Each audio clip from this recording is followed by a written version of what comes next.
भोगीची भाजी बनवायचं म्हणलं तर एक दिवस अगोदरपासूनच तयारी करायला लागते. भाज्या साफ करा, निवडा आणि मग तयारी करा. या भाजीला ना भरपूर ठिकाणी लेकुरवाळी भाजी म्हणतात, तर काही ठिकाणी भोगीची मिक्स भाजी म्हणतात, संक्रांतीची भाजी म्हणतात.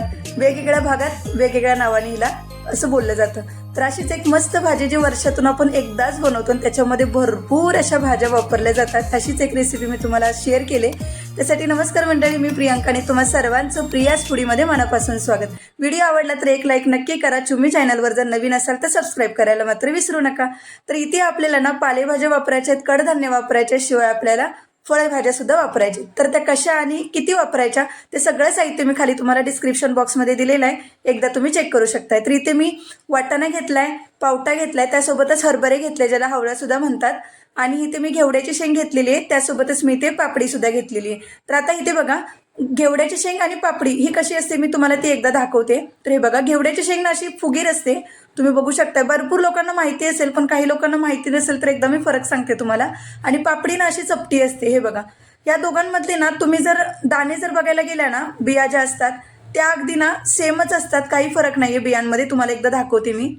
हे बघा, हे दाणे अगदी दोन्हीचे सेमच असतात, फक्त त्या घेवड्याची शेंग आणि पापडी ही दिसायला फक्त वेगळी असते. हे बघू शकताय तुम्ही, दिसायला फक्त वेगळी आहे. बाकी तुम्ही या भाज्या साफ करून घ्या. तर याचं प्रमाण किती घ्यायचं मी ते सांगते तुम्हाला. तर हे बघा, याच्यामध्ये फक्त हरभरा जर सोडला ना, तर घेवड्याची शेंग, पापडी, वाटाणा आणि पावटा ह्या सगळ्या चारी पण भाज्या ना मी अर्धा अर्धा पाव अशा विकत घेतल्या होत्या. म्हणजे 125 ग्रॅम, 125 ग्रॅम, 125 ग्रॅम, 125 ग्रॅम, म्हणजे असं पूर्ण मिळून मी अर्धा किलोच्या प्रमाणात ह्या भाज्या घेतलेल्या. शिवाय हरभरा सुद्धा मी अर्धा पाव असतो ना तसाच घेतला होता. आणि वाटीने जर मोजाल ना तर अर्धी वाटी या प्रमाणात या 5 भाज्या तुम्हाला घ्यायच्या. तर आता याशिवाय ना आपल्याला पालेभाज्या कशा घ्यायच्यात मी ते सांगते तुम्हाला. 1 कप इतकी मेथीची भाजी घेतलेली आहे, चाकवत घ्यायची आणि पालक घ्यायची. आता चाकवत बघा, चाकवतीची जी पानं आहेत, पालकची मी पानं फक्त 10 ते 12 इतकी पानं घेतलेली, जास्त पानं नाही घेतलेली. याच्यामध्ये तुम्ही भाज्यांचं कमी जास्त प्रमाण करू शकताय. तर आता हे बघा, चाकवतची पण प्रमाण ना मी अगदी एका मुठीत बसेल ना एवढंच प्रमाण घेतलेलं आहे. आता भाज्या नसेल वापरायच्या, नाही वापरल्यात तरी चालेल. त्याशिवाय ना मी ते शेंगदाणे घेतलेत पाव कप, त्याला मी पाण्यामध्ये भिजत घातलेलं आहे. आता भरपूर ठिकाणी ना भोगीची भाजी बनवताना खरं तर ना भुईमुगाच्या शेंगाच वापरल्या जातात, पण जर तुम्हाला भुईमुगाच्या शेंगा नाही भेटल्या तर तुम्ही शेंगदाणे वापरले तरी चालेल. आता इथं फळभाज्या काय लागणार आहेत ते बघा. इथे मी 2 वांगी घेतलेली, त्याच्या फोडी करून घेतलेल्या, शिवाय 1 बटाटा घेतलेला, त्याची साल काढून फोड करून घेतलेले, आणि 2 मध्यम आकाराचे गाजर घेतलेले, त्याची सुद्धा साल काढून त्याला बारीक असं कट करून घेतलेलं आहे. आता ह्या सगळ्या भाज्या की नाही आपल्याला पाण्यामध्ये भिजत घालायच्या, जेणेकरून ना या भाज्या फळभाज्या आपल्याला पाण्यात भिजत घालायच्या, जेणेकरून या काळ्या पडायला नकोत. आता त्याशिवाय ना आपल्याला इथे काही कोरडे जिन्नस लागणारे जे आपल्याला फोडणीला देण्यासाठी आणि वाटण्यासाठी लागणार आहे. त्याचं सगळं साहित्य डिस्क्रिप्शन बॉक्समध्ये, तरी पण एकदा सांगते मी तुम्हाला. इथे मी 2 मध्यम आकाराचा ना पातीचा कांदा बारीक चिरून घेतलाय. कांद्याची पात नाही वापरली, फक्त कांदा इथे मी बारीक चिरून घेतलेला आहे. ठीक आहे. तर आता त्यासोबतच आपल्याला नाही ते मी सुक्या खोबऱ्याचा किस करून घेतलेला आहे, तो 2 टेबलस्पून इतका आहे.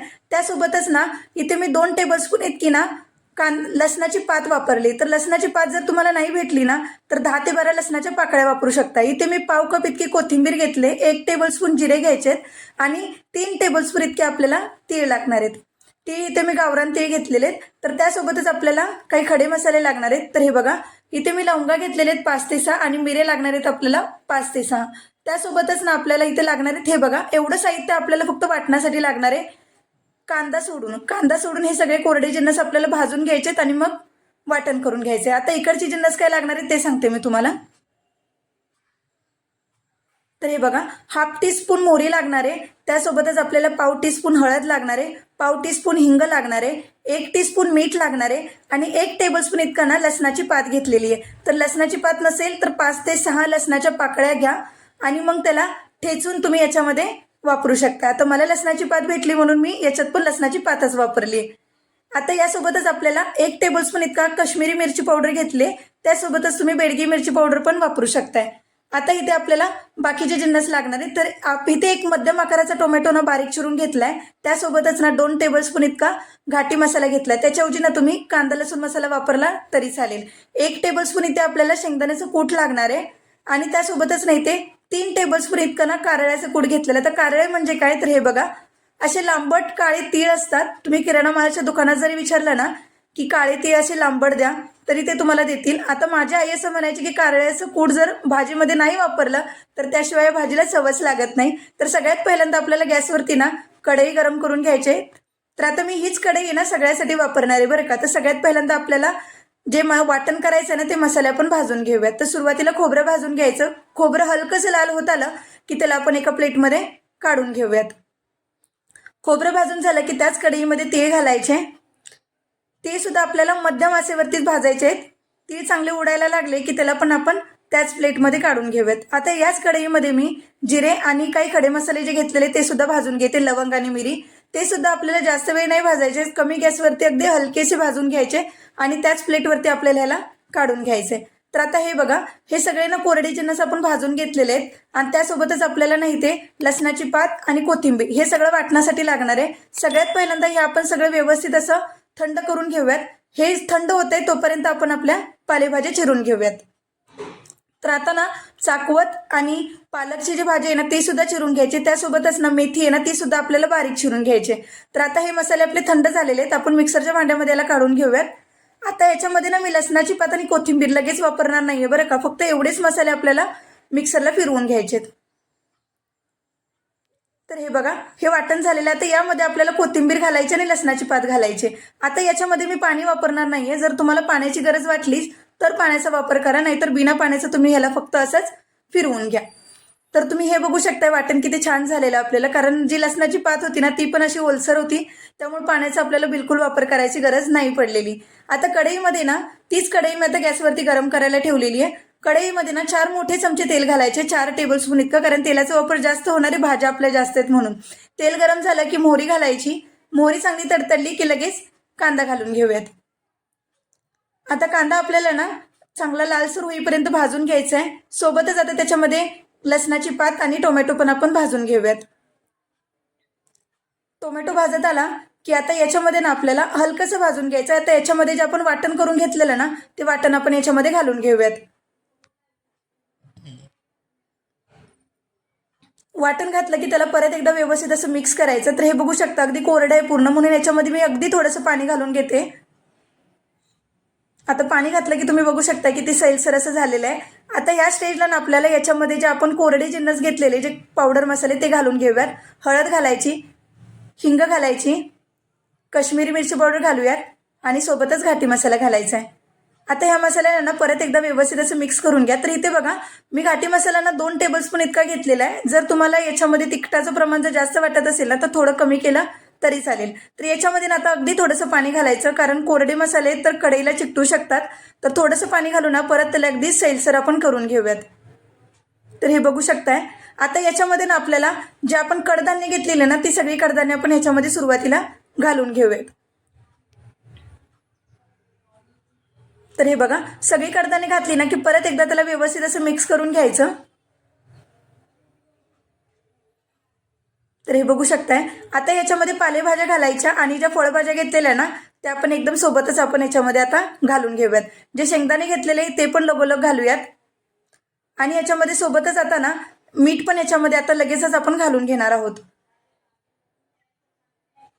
1 टीस्पून मीठ घेतलेलं, तर मीठ पण आता याच्यामध्येच घालायचं आणि आता या सगळ्याला ना आपण परत एकदा व्यवस्थित असं मिक्स करून घेऊयात.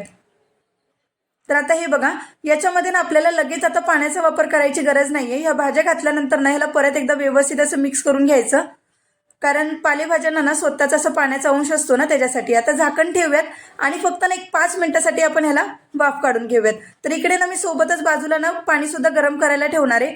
पाण्याला उकळी आली तर लागेल तसं पाणी आपण ह्याच्यामध्ये वापरणार आहोत. तर हे बघा 5 मिनिटं झालेली आहे. तिकडे पाण्याला सुद्धा आपल्या उकळी आलेली आहे. आता हे बघू शकता भाज्या पण आपल्या चांगल्या वाफरलेल्या आहेत. आता ह्याला परत एकदा व्यवस्थित असं मिक्स करून घेऊयात आणि याच्यामध्ये ना आता जे आपण गरम करून घेतलेलं ना ते पाणी आपण याच्यामध्ये घालून घेऊयात. तर हे बघा मी याच्यामध्ये सगळं पाणी नाही घालणार आहे, लागल इतकंच पाणी घाला. आणि एक महत्त्वाची गोष्ट, याच्यामध्ये ना अजिबात थंड पाण्याचा वापर करू नका, गरम पाण्याचाच वापर करा, जेणेकरून ना भाज्यांची चव ना खूप चांगली लागली. आता परत एकदा व्यवस्थित मिक्स करून घेतलं ना की भाज्यांना चव अशी खूप छान येते. त्याच्यामुळे ना गरम पाण्याचा शक्यतो वापर करा आणि परत एकदा याच्यावरती आपल्याला झाकण ठेवायचे. आता याच्यामध्ये अगदी मिठाचं प्रमाण मला थोडंसं कमी वाटत होतं, म्हणून मी थोडंसं मीठ परत याच्यामध्ये वाढवून घेते. एकदा चव घेऊन बघा, जर मिठाचं प्रमाण कमी वाटत असेल तर परत वाढवू शकताय. आणि एक मगाशी सांगायचं राहिलं तुम्हाला, याच्यामध्ये ना मी एक गुळाचा खडा वापरणार आहे. गुळाचा खडा नक्की वापरा, जर तुम्हाला वापरायचा नसेल नाही वापरला तरी चालेल, कारण याच्यामुळे ना थोडीशी चव अशी ना बॅलन्स होते. कारण आपण याच्यामध्ये पालक आणि चाकवत सुद्धा वापरलेली आहे, त्या भाज्यांना थोडीशी चव अशी वेगळी असते ना, त्याच्यासाठी. आता परत याला एकदा व्यवस्थित असं मिक्स करून घ्यायचं आणि याच्यावरती ना आता आपण झाकण ठेवणार आहोत आणि याला फक्त आता 10 मिनिटांसाठी आपण शिजवून घेऊयात. लक्षात घ्या, वांग आणि जे आपले कडधान्य आपण घेतलेली ना ती शिजायला फक्त थोडासा वेळ लागतो, म्हणून एक 10 मिनिटांचीच वाफ काढून घेणार आहोत, जास्त वेळ नको शिजवायला ह्याला. तर हे बघा 10 मिनिटं काढून झालेली आहे वाफ त्याची. आणि आता याच्यामध्ये ना परत एकदा त्याला व्यवस्थित असं मिक्स करून घ्यायचं आणि आता याच्यामध्ये आपण चेक करून बघूयात की आपले जे कडधान्य आहेत ना ती बऱ्यापैकी शिजलेत का. तर हे बघा पावटा एकदा बघूया शिजलाय का. तर नाही, अजून पावटा अजून शिजलेला नाही. एकदा वाटाणा पण आपण चेक करून बघूयात. तर हे बघा अजून कच्चाच आहे तो पण. वाटाणा पण एकदा आपण चेक करून बघूयात. जर वाटाणा पण शिजला नसेल ना तर परत आपण त्याला एकदम एक 5 मिनिटाची फक्त वाफ काढून घेऊया. तर वाटाणा शिजलाय, पण बाकीचे जे कडधान्य होती ना ती अजून शिजली नाहीये, तर त्याला अजून एक 5 मिनिटाची वाफ काढून घेऊया. त्याच्यावरती जास्त वाफ काढू नका, नाहीतर भाज्या ना पूर्ण अशा गिळगिळीत होतील आणि खायला मग चांगल्या लागणार नाहीत. ठीक आहे, तर आता तुम्ही बघू शकता एक 5 मिनिटाचीच वाफ काढलेली आणि पूर्ण भाज्या अशा सुक्या पण नाही ठेवलेल्या.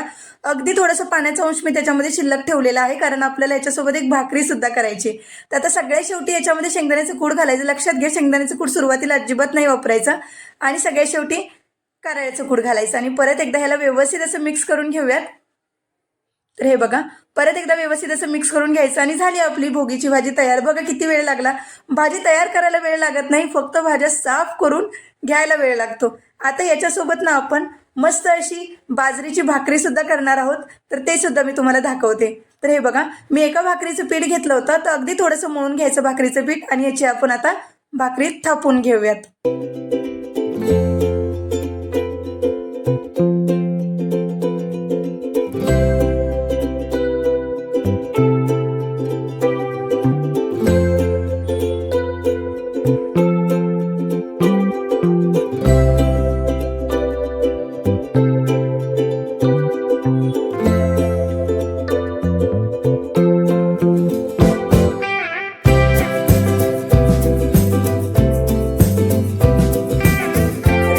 भाकरी पण तयार झाली, त्यासोबत मस्त अशी आपली भाजी पण तयार झालेली आहे, तुम्ही बघू शकताय. आता तुम्हाला एक गोष्ट सांगते, ही भाजी ना भरपूर भागामध्ये ना वेगवेगळ्या पद्धतीने बनवली जाते. खरं तर ना सुकी सुद्धा भाजी बनवतात. मी थोडीशी लपतपीत भाजी केलेली आहे. तुम्हाला जर हा व्हिडिओ आवडला असला ना तर एक लाईक नक्की करा. जर तुम्ही चॅनलवर नवीन असाल ना तर सबस्क्राईब करायला मात्र विसरू नका. माझ्या पद्धतीने एकदा तुम्ही नक्की ही भाजी करून बघा. चला तर मग परत भेटूयात अशाच एका चटपटीत आणि एका सुंदर रेसिपी सोबत. तोपर्यंत धन्यवाद.